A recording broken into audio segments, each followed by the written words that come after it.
You were never supposed to hear this story. The hills of West Virginia hold a secret, and the deeper you listen, the more dangerous it becomes. In the forgotten village of Aud, a family was born into silence, isolation, and something far darker than poverty. Their name was Whittaker, and their existence still unsettles anyone who dares to look too closely. For more than a century, whispers have haunted these woods. Some say the land itself is cursed. Others believe what happened was no accident at all, but the result of forces that thrive on human suffering. The Whittaker family became the living proof of what happens when bloodlines are bound too tightly, when isolation is no longer a shield, but a trap. Picture this. Two brothers, John and Henry Whittaker, born in the late 1800s, raising their families in the mountains, cut off from the world. The soil was hard, the winters brutal, the silence unbroken by progress. They had nothing but the land and each other. In a place where the nearest town felt like another planet, their children grew up without schools, without doctors, without roads that could lead them out of the valley. The people of Appalachia were already forgotten by the government and left to rot in the shadow of coal mines. But the Whittakers were more than forgotten. They were erased. Then came the choice that changed everything. Henry's son and John's daughter married, binding cousin to cousin. The small wooden church that witnessed their vows became a silent witness to the beginning of something the world would later call monstrous. But to them, in their isolation, it was survival. Who else could they marry? Who else was there? The walls of Aud closed in tighter and tighter until family became the only world they knew. From that moment, their lineage grew twisted. 15 children were born carrying not only the weight of poverty, but the hidden poison of blood, too close, faces marked by deformities. Voices that came out as growls, eyes that seemed to see the world differently than yours or mine. The outside world would one day look at them with shock and horror. But here in these hills it was life as usual. The cycle repeated, cousin after cousin, union after union, until the Whittakers became more myth than human. A family whose very existence raised questions no one dared to ask aloud. This is not just a story about inbreeding. It is about what happens when an entire community is sealed off from the world, when secrecy festers into shadow, and when blood itself becomes a prison. The further you step into the Whittaker history, the heavier the silence becomes. Generations stacked upon generations, each tied together by blood, not choice. In the quiet hollers of West Virginia, the outside world rarely entered, and when it did, it left quickly disturbed by what it saw. Travelers spoke of strange sounds, echoing from the Whittaker land, sounds that were not words but animalistic grunts and guttural noises. The story of Ray Whittaker, who could not speak but only growl and bark, is perhaps the most unsettling example of what this family endured. Imagine being trapped in a body that cannot form language, where the only way to express pain or fear or even joy is through animal-like cries. This is the curse of isolation turned into flesh. But do not make the mistake of thinking this family was mindless or soulless. Behind the deformities, behind the growls, there were still eyes that carried secrets and souls that carried burdens. Each Whittaker carried not only the weight of their bloodline, but the judgment of the world around them. Reporters, cameramen, strangers who visited the family did not see human beings. They saw a spectacle, something to point at, something to whisper about. The Whittakers became a mirror, reflecting society's cruelty, showing how quick we are to dehumanize those who live differently. Still, you must ask yourself this question: who allowed this cycle to continue? Who benefits from forgotten families rotting away in silence while the rest of the world looks away? Did the government not know? Did neighbors not see? Did churches not speak? Was the isolation simply geography, or was it designed to keep certain people hidden away? The Whittakers became the living evidence of what happens when humanity is abandoned. They were trapped in a cycle of survival where the family tree twisted back into itself until escape was impossible. Theirs is not a story of monsters, but of victims of history, victims of neglect, victims of a world that prefers to bury its mistakes rather than face them. And yet in the eerie hills of West Virginia, the Whittakers endured. Their strange barks, their silent stares, their disfigured features all became part of a legend, whispered in bars, classrooms, and online forums around the world. A legend that still raises the same question again and again. Was this just the result of isolation, or was something darker at work, something that wanted the Whittakers to remain trapped in shadow forever? The deeper you explore the Whittaker mystery, the more unsettling the truth becomes. This is not just about one family. This is about a forgotten community, a village swallowed by silence. The Whittakers were not alone. There were others scattered through the Appalachian Mountains, families hidden in valleys where roads never reached people who vanished from official records. Their names erased, their stories, ignored, their suffering dismissed. The Whittakers simply became the face of a much larger shadow, a living symbol of what happens when society turns its back on its own. Step back and imagine the landscape. High mountains, thick forests, cabins built from rotting wood. No doctors, no schools, no law, only survival. Children born into cycles they did not choose, a legacy carved by geography and sealed by blood. The Whittakers were trapped inside this cycle, and each new generation carried the scars deeper, until eventually speech itself was broken, until words turned into barks, and communication became something primal, almost animalistic. But here lies the real horror.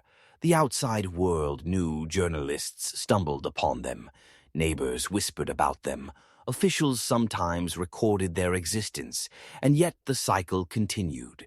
For decades no one intervened, no one offered real help. Instead, when the Whittakers were discovered, they became a spectacle. Cameras filmed their pain, the internet made them viral, but did anything change? Or were they simply exploited once more, paraded before the world as proof of something disturbing without ever being given the dignity of choice? It is easy to blame isolation. It is easy to blame poverty, but the truth runs deeper. The Whittakers force us to ask what happens when humanity is stripped away by generations of neglect, when bloodlines twist, when escape routes close, when entire villages are left to rot. History books do not write about them. Politicians do not speak their names, and yet their story echoes louder than any speech. It tells us that forgotten people do not simply disappear. They become legends of darkness, haunting reminders of how fragile civilization truly is. The Whittakers are not just a family. They are a warning that in the hidden corners of the world, other forgotten families may exist, other stories of silence and suffering waiting to be uncovered. And perhaps that is the most terrifying part.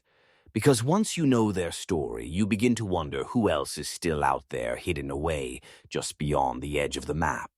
The Whittaker story takes a darker turn when you realize how the outside world treated them. Instead of compassion, there was curiosity. Instead of support, there was exploitation.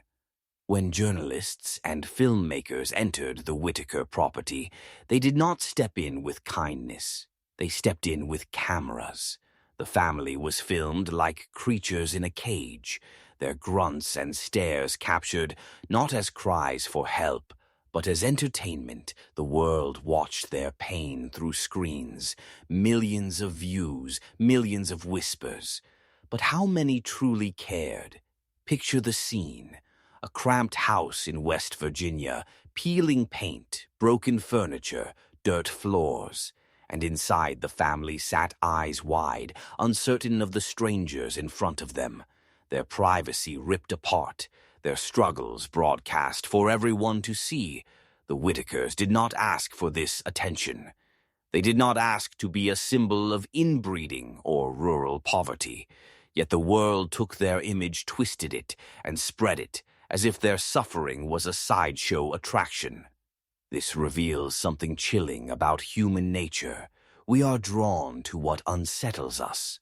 We look at those who are different, not with empathy, but with fascination and fear. The Whittakers became a mirror to the cruelty of curiosity. People mocked them, laughed at them, turned their growls into viral clips. Forgetting these were real people, breathing, living suffering, the family's tragedy became content for consumption, and that may be the darkest chapter of all. But in this darkness lies another truth. The Whittakers never chose their story. They were born into it, they endured it, and even under the glare of cameras, they survived. They continued to live day after day, while the rest of the world debated their humanity. This resilience shows us something the world often ignores. They may have been isolated, they may have been broken by generations of silence, but they were still human, still clinging to life in a way that demands recognition. The question is not only about the Whittakers, but about us. What does it say about society when suffering turns into spectacle? What does it say about us when the forgotten are remembered only as curiosities? The Whittakers are more than their condition. They are the evidence of a wound America never wanted to admit existed, a wound carved into the mountains of West Virginia and broadcast for the world to see. The deeper we dive into the Whittaker family history, the more unsettling questions rise. How did a family end up so far removed from the rest of the world? Why did no one step in to change their fate? And perhaps most disturbing, who allowed this cycle to continue, generation after generation? The answer is not simple. It lies in the poverty of Appalachia, the abandonment of rural America, and the silence that grows in places where no one dares to look. For decades, the mountains of West Virginia have hidden stories like this. Families trapped by geography, by lack of education, by traditions passed down in silence. The Whittakers were just one example of an entire forgotten class of people who lived without access to health care, without schools, without even the hope of breaking free. Imagine being born into a world where leaving is nearly impossible, where the forest itself feels like a wall, and the nearest city may as well be on another planet. For the Whittakers, isolation was not a choice, it was a prison. This is what makes their story so haunting. Because when outsiders finally arrived with cameras and curiosity, they showed the world the effects of generations of neglect. But they did not show the cause. The cause was not the family's choice, but society's indifference. The Whittakers were not monsters. They were victims. Victims of a cycle older than memory itself. Victims of a system that allowed poverty to rot communities until they collapsed inward. And yet even within this darkness, there is something even more chilling. When the world saw the Whittakers, they became a spectacle. Yes, but also a warning. They reminded us that the line between civilization and decay is thin. Remove education, remove health care, remove compassion, and you are left with silence, with suffering, with families locked in cycles that twist deeper each generation. The Whittakers became the face of that warning. Their growls, the ear stares, their silence were not just the result of inbreeding, but the echo of abandonment. Every bark, every grunt was a language of pain, a message to the world that had turned its back. And perhaps that is why their story lingers, because deep down we know it is not just about one family in one forgotten village. It is about what happens when humanity itself is neglected, when people are left behind until their suffering becomes a ghost story told to shock rather than to save.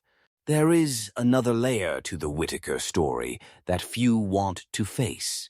The darkness surrounding them is not only about poverty and isolation, it is about how society chooses which stories to tell and which to bury. For years, no one cared about the Whittakers until their strangeness became profitable. Suddenly, their suffering had value, not for them, but for outsiders who turned tragedy into views, clicks, and money. The Whittakers themselves remained in the same broken house while the world debated their condition from a safe distance. This shows a cruel truth about how media consumes pain. When the cameras rolled, the world stared with fascination, but when the cameras left, nothing changed. No hospitals were built. No real help was sent. The family was left exactly where they started, still isolated, still suffering, still unseen. Their lives became a spectacle that entertained but did not heal. This silence, the refusal to act, is just as dark as the story itself. And yet the Whittaker's survival is striking. Against all odds they have endured, even when the world forgot them. Their lives became a test of resilience and a reminder that survival does not always mean thriving, but enduring in the harshest of conditions. The Whittakers kept living through judgment, through poverty, through endless isolation, as if their very existence was a rebellion against being erased. What chills us most is not only what happened to them, but what it reveals about us. The Whittakers show that human suffering can be ignored for generations until it becomes too strange to look away. They show how a family can live in silence until their cries come out as growls and barks instead of words. They show that neglect can deform not only the body, but the very language of the soul. This is the terrifying secret of the forgotten village. It is not only that such a family exists, but that they exist because the world allowed it. We built a society that looks away until the suffering grows monstrous, until pain itself becomes unrecognizable. And in that reflection, we see something worse than inbreeding, worse than poverty. We see a world willing to forget its own people until their silence becomes impossible to ignore. As the story of the Whittaker family closes, one question refuses to fade. What does it truly mean to be human? Is it bloodlines? Is it speech? Is it how society accepts or rejects us? The Whittakers force us to confront these questions, not in theory, but in flesh and bone, in growls and silence. They became a mirror showing us the price of neglect, the consequences of cycles left unchecked, and the cruelty of turning people into curiosities instead of offering them compassion.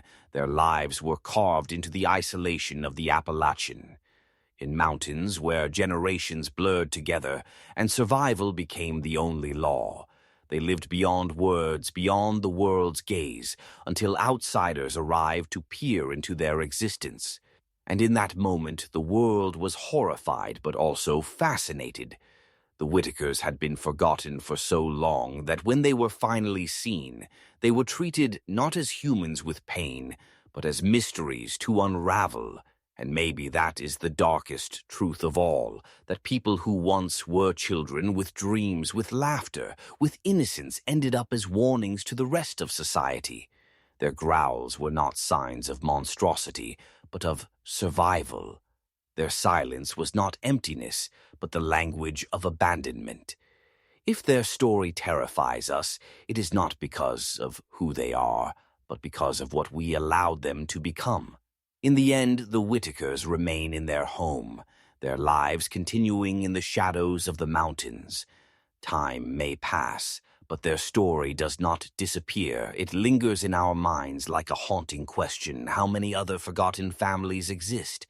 How many more silences are waiting to be uncovered? The Whittakers are not just a tale of one village. They are a reminder that neglect breeds horror, and that humanity can only survive when it refuses to look away. This is why their story must be told, not to mock them, not to turn them into spectacle, but to remember the cost of forgetting to see people as human, Their lives are the echo of a warning that silence is not empty, it speaks. And when we refuse to listen, it growls back at us through generations, trapped in isolation.